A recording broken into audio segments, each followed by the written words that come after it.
जिल्ह्याचे पालकमंत्री श्री चंद्रशेखर बावनकुळेजी,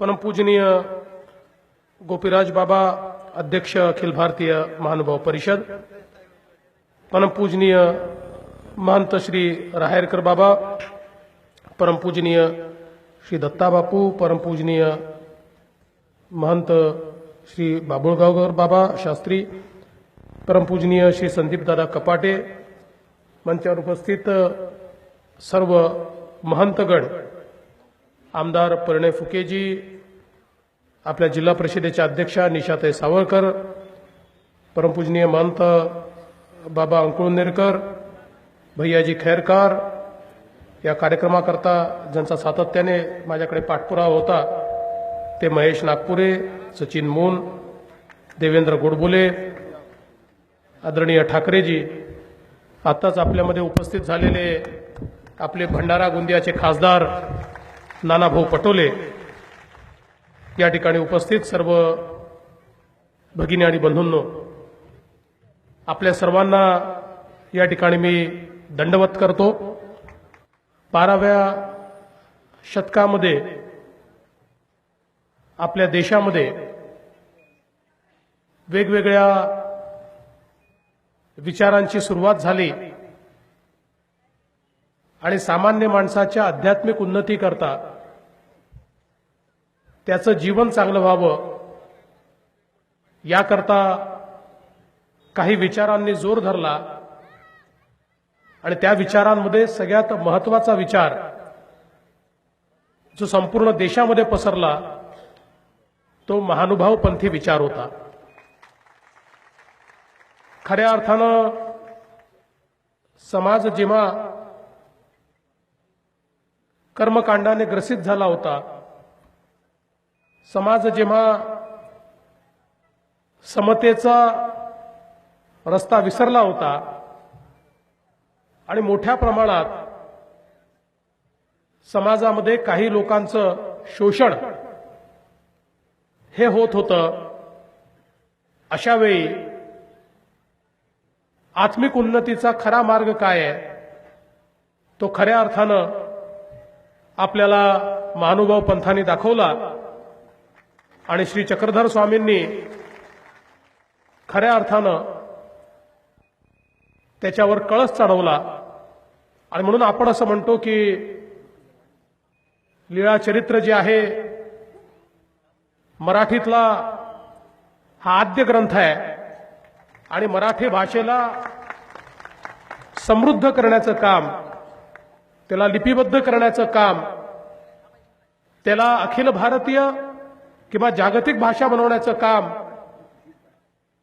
हे खऱ्या अर्थानं चक्रधर स्वामींच्या प्रेरणेनं आणि महानुभाव पंथाच्या विचारानं या ठिकाणी केलं।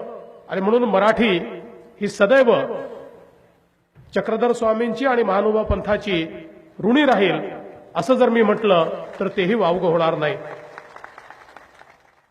वेगवेगळ्या विचारधारा ज्यावेळी होत्या, अद्वैताचा सिद्धांत होता, हठयोगाचा सिद्धांत होता, अशा वेळी द्वैताचा सिद्धांत मानून जोपर्यंत मन शुद्ध होत नाही, जोपर्यंत आत्मा शुद्ध होत नाही, तोपर्यंत आत्मिक उन्नती होऊ शकत नाही।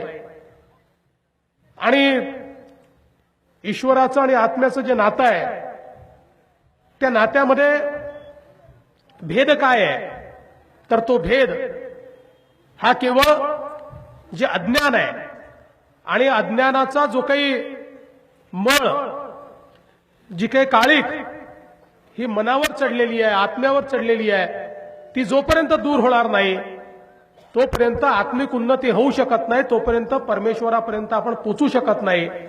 अशा प्रकारच्या विचारातनं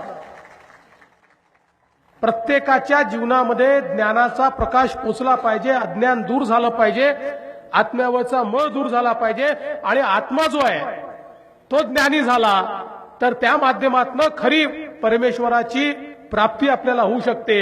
अशा प्रकारचा सिद्धांत हा या ठिकाणी मांडण्याचा प्रयत्न हा खऱ्या अर्थानं महानुभाव पंथाच्या माध्यमातून झाला। आणि श्री चक्रधर स्वामींनी संपूर्ण देशामध्ये तो नेला. म्हणजे केवळ गुजरात महाराष्ट्र नाही तर उत्तर भारतातनं देखील लोक या ठिकाणी आले आहेत. उत्तर भारतापर्यंत म्हणजे जवळजवळ आपण जर बघितलं तर 13व्या-14व्या शतकापर्यंत महानुभाव पंथीय विचार हा संपूर्ण महाराष्ट्रामध्ये नाही तर संपूर्ण देशामध्ये प्रसारित झाला आणि खूप मोठ्या प्रमाणात लोकांनी त्याचा स्वीकार केला. आणि अतिशय छोट्या छोट्या गोष्टी आपल्या जीवनामध्ये उपासनेची पद्धत काय असली पाहिजे, आपल्या जीवनामध्ये आपण कशा प्रकारे व्यसनांपासून दूर राहिलं पाहिजे, आपल्या जीवनामध्ये सात्विकता कशी असली पाहिजे, याच्या छोट्या छोट्या गोष्टींच्या माध्यमातून सामान्य माणसाला आचरण करता येईल असा हा धर्म तयार झाला. आणि त्यामुळे संपूर्ण महाराष्ट्रात नव्हे तर संपूर्ण भारतातल्या बहुजन समाजाने या धर्माचा मोठ्या प्रमाणात स्वीकार केला. आणि त्यातूनच आज आपल्याला देशामध्ये एक प्रमुख अशा प्रकारचा पंथ, प्रमुख अशा प्रकारचा विचार हा या माध्यमातून आपल्याला पाहायला मिळतो. आणि पंचावताराच्या माध्यमातून ज्या प्रकारचे वेगवेगळे विचार आपल्या समोर आले आहेत ते खरोखर मला असं वाटतं अत्यंत महत्वाचे आहेत. चक्रधर स्वामींनी अवघा महाराष्ट्र पिंजून काढला.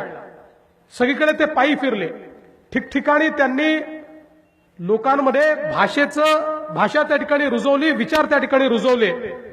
आणि विशेषतः श्री चक्रधर स्वामी आणि श्री गोविंद प्रभूंच्या पदस्पर्शानं विशेषतः आपण जर बघितलं तर विदर्भ जो आहे हा अधिक पुनीत झाला, पावन झाला. विदर्भातले मग ते श्री क्षेत्र रिद्धपूर असेल, सालबर्डी असेल, अष्टमहासिद्धी असेल, अचलपूर असेल, वडनेर भुजंग असेल, देऊळवाडा असेल, काटोल असेल, मनसर असेल, मौदा असेल, रामटेक, भंडारा, डकाराम, सुकळी, येळवण, बार्शी, टाकळी, पातूर, लोणार, मेहकर, सेंदुर्जना, मंगरुळपीर या सर्व ठिकाणी ज्या प्रकारे त्यांनी त्यांचा अधिवास त्या ठिकाणी राहिला, त्यांचा स्पर्श त्या ठिकाणी झाला, हे प्रत्येक स्थान आज आपल्या महानुभाव पंथाकरता एक अत्यंत महत्वाचं अशा प्रकारचं तीर्थक्षेत्र या निमित्ताने खऱ्या अर्थानं तयार झालेलं आपण या ठिकाणी बघितलं. आणि या माध्यमातून आता ज्याप्रमाणे बावनकुळेजींनी सांगितलं की हा जो सगळा आपला भाग आहे या भागामध्ये कशा प्रकारे आपण चांगल्या प्रकारचं काम या ठिकाणी सुरू करू शकू असा प्रयत्न करण्याची निश्चितपणे आवश्यकता आहे. रिद्धपूरच्या संदर्भात तर या ठिकाणी आपण मागणी केली की मराठीचं विद्यापीठ त्या ठिकाणी झालं पाहिजे. खरं म्हणजे रिद्धपूरमध्ये इतक्या मोठ्या प्रमाणात ग्रंथ निर्मिती झाली की आज जर आपण महाराष्ट्रामध्ये विचार केला तर विचार प्रवर्तक अशा प्रकारच्या ग्रंथांच्या निर्मितीमध्ये रिद्धपूर हे नेहमीच पुढे राहिलं. मग ते महेश्वर पंडितांचं रिद्धपूर महात्म्य असेल, नारू व्यासांचं महानुभाव त्यांचं रिद्धपूर वर्णन असेल, कवी डिंब यांचं रिद्धपूर महात्म्य असेल, अशा काव्यग्रंथांची निर्मिती ही या विदर्भाच्या भूमीत झाल्यानंतर खऱ्या अर्थानं रिद्धपूरमध्ये वास्तव करून अनेकांनी मोठ्या प्रमाणात त्या ठिकाणी महानुभाव पंथाला समृद्ध करण्याचं काम हे निश्चितपणे केलंय. आणि म्हणून अशा रिद्धपूरचं जे महात्म्य आहे त्याची जी महती आहे ही अधिकाधिक वाढावी याकरता निश्चितपणे राज्य सरकार प्रयत्न करेल. आणि त्याचसोबत आपण मागच्या वेळेस ही मागणी केली होती आणि मी ती मान्य केली होती की चक्रधर स्वामींच्या नावानं नागपूर विद्यापीठामध्ये अध्यासन सुरू व्हावं. त्याची कारवाई देखील आम्ही सुरू केलेली आहे. म्हणजे आपल्याला देखील विनंती आहे की आपल्याकडनं देखील 1-2-3 लोक जर मला कोणी प्रमुख दिले तर ते कशा प्रकारचं अध्यासन आपल्याला अपेक्षित आहे.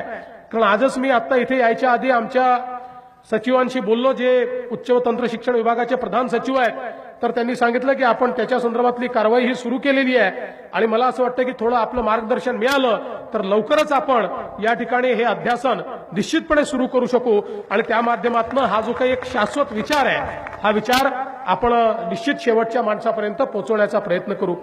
आज या निमित्ताने मी आपल्याला एवढंच आश्वस्त करू इच्छितो की वेगवेगळ्या प्रकारच्या ज्या मागण्या आपण या ठिकाणी केलेल्या आहेत त्याचा निश्चितपणे आपण पाठपुरावा करू. आणि आपल्यालाही माझी विनंती आहे, खरं म्हणजे इतके सर्व मंडळी सातत्याने माझ्या संपर्कात असतातच, पण आपण कार्यक्रम टू कार्यक्रम याचा फॉलोअप करायच्या ऐवजी मधल्या कालावधीमध्ये देखील त्याचा थोडासा जर आपण पाठपुरावा केला तर निश्चितपणे ज्या मागण्या आपण मांडल्या आहेत त्या मागण्यांच्या बद्दल राज्य सरकार सकारात्मक असल्यामुळे जरूर त्याच्यावरची कारवाई जी आहे ती राज्य सरकारच्या माध्यमातून केली जाईल. आजच्या या प्रसंगी आपल्या सर्वांचं मी या ठिकाणी स्वागत करतो. आणि हा विचार जो खऱ्या अर्थानं आत्म्याच्या शुद्धीचा विचार आहे जो खऱ्या अर्थानं मानव जीवनामध्ये आपण कसं जगलं पाहिजे याचा विचार आहे. हा विचार घेऊन आपण सर्वांनी या ठिकाणून जावं एवढाच या ठिकाणी विनंती करतो. मंचावरील सर्व महंतांना या ठिकाणी दंडवत करतो, आपल्या सर्वांना दंडवत करतो आणि या चांगल्या कार्यक्रमामध्ये आपण मला बोलवलं त्याबद्दल आपले आभार मानून मी माझं बोलणं संपवतो. धन्यवाद.